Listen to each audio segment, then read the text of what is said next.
प्राचीन काल में एक बहुत निर्धन ब्राह्मण था। उसको कोई संतान नहीं थी। वह नित्य पूजा पाठ करता था, परंतु उसकी स्त्री अत्यंत मलिनता के साथ रहती थी। वह न ही किसी देवी देवता का पूजन करती थी, प्रातःकाल उठते ही सर्वप्रथम भोजन करती थी, बाद में कोई अन्य काम करती। ब्राह्मण देवता बहुत दुखी रहते थे, पत्नी को बहुत समझाते, किंतु परिणाम कुछ न निकलता। भगवान की कृपा से ब्राह्मण की स्त्री को कन्या उत्पन्न हुई। वह कन्या अपने पिता के घर में बड़ी होने लगी। वह बालिका प्रातः स्नान करके भगवान विष्णु का जप करती। वह बचपन से ही बृहस्पतिवार का व्रत भी करने लगी। पूजा पाठ समाप्त कर स्कूल जाते समय अपनी मुट्ठी में जौ भर कर ले जाती और पाठशाला के मार्ग में डालती जाती। वही जौ स्वर्ण के हो जाते, जिन्हें बीनकर वह घर ले आती। एक दिन बालिका सोने के सूप में जौ को साफ कर रही थी, तभी उसकी माँ ने देख लिया और कहा, हे बेटी, सो को फटकने के वास्ते सोने का सूप भी होना चाहिए।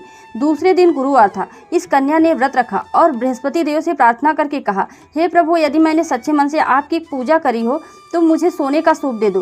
बृहस्पति देव ने उसकी प्रार्थना स्वीकार कर ली। रोजाना की तरह वह कन्या जौ फैलाती हुई स्कूल चली गई। स्कूल से लौटकर जब वह जौ बीन रही थी तो उसे बृहस्पति देव की कृपा से सोने का सूप भी मिला, जिसे वह घर ले आई और उसे जौ साफ करने लगी। परंतु उसकी माँ का वही ढंग रहा। एक दिन की बात है, वह कन्या सोने के सूप में जौ को साफ कर रही थी। उस समय उस नगर का राजकुमार वहां से होकर निकला। कन्या के रूप और सोने के सूप में जौ को साफ करते देखकर वह उस पर मोहित हो गया। राजमहल आकर भोजन तथा जल त्याग कर उदास होकर लेट गया।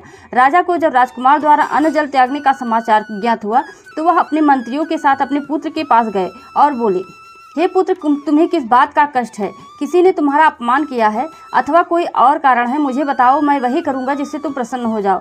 राजकुमार ने अपने पिता की बातें सुनी। वह बोला, मुझे आपकी कृपा से किसी प्रकार का कोई दुख नहीं है। किसी ने मेरा अपमान भी नहीं किया है, परंतु मैं उस लड़की के साथ विवाह करना चाहता हूँ जो सोने के सूप में सोने के जौ को साफ कर रही थी। यह सुन राजा आश्चर्य में पड़ गया और बोला, हे बेटा, इस तरह की कन्या का पता तुम लगाओ, मैं तुम्हारा विवाह उसके साथ अवश्य ही करवा दूंगा। राजकुमार ने राजा को उस लड़की के घर का पता बताया। मंत्री उस लड़की के घर गया और राजा का आदेश ब्राह्मण को सुनाया। कुछ ही दिन बाद ब्राह्मण की कन्या का विवाह राजकुमार के साथ संपन्न हो गया। कन्या के घर से जाते ही उस ब्राह्मण देवता के घर में पहले की ही भांति गरीबी का निवास हो गया।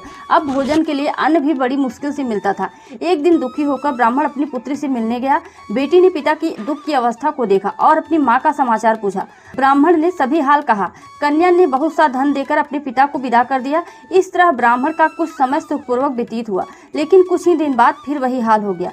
ब्राह्मण फिर अपनी कन्या के यहाँ गया और सभी हाल कहा तो पुत्री बोली, हे पिताजी, आप माताजी को यहाँ लिवा लाओ, मैं उन्हें वह विधि बता दूंगी जिससे गरीबी दूर हो जाएगी। ब्राह्मण देवता अपनी स्त्री को साथ लेकर अपनी पुत्री के पास राजमहल में पहुंचे तो पुत्री अपनी माँ को समझाने लगी, हे माँ, तुम प्रातः काल उठकर प्रथम स्नान आदि करके विष्णु भगवान का पूजन करो, सब दरिद्रता दूर हो जाएगी। परंतु उसकी माँ ने उसकी एक न मानी। वह प्रातः काल उठकर अपनी पुत्री का बचा जूठन खा लेती थी। एक दिन उसकी पुत्री को बहुत गुस्सा आया। उसने एक रात कोठरी से सारा सामान निकाल दिया और उसमें अपनी माँ को बंद कर दिया। प्रातः उसमें से निकाला तथा स्नान आदि करा के पूजा पाठ करवाया। फलतः माँ की बुद्धि शुद्ध हो गई। इसके बाद से वह नियम से पूजा पाठ करने लगी और प्रत्येक बृहस्पतिवार को व्रत भी रखने लगी। इस व्रत के प्रभाव से उसकी माँ भी बहुत धनवान हो गई और बृहस्पति देवता के प्रभाव से स्वर्ग को गई। वह ब्राह्मण भी इस लोक का सुख भोग कर स्वर्ग को प्राप्त हुआ। बोलिए बृहस्पति देव भगवान की जय। बोलिए विष्णु भगवान की जय।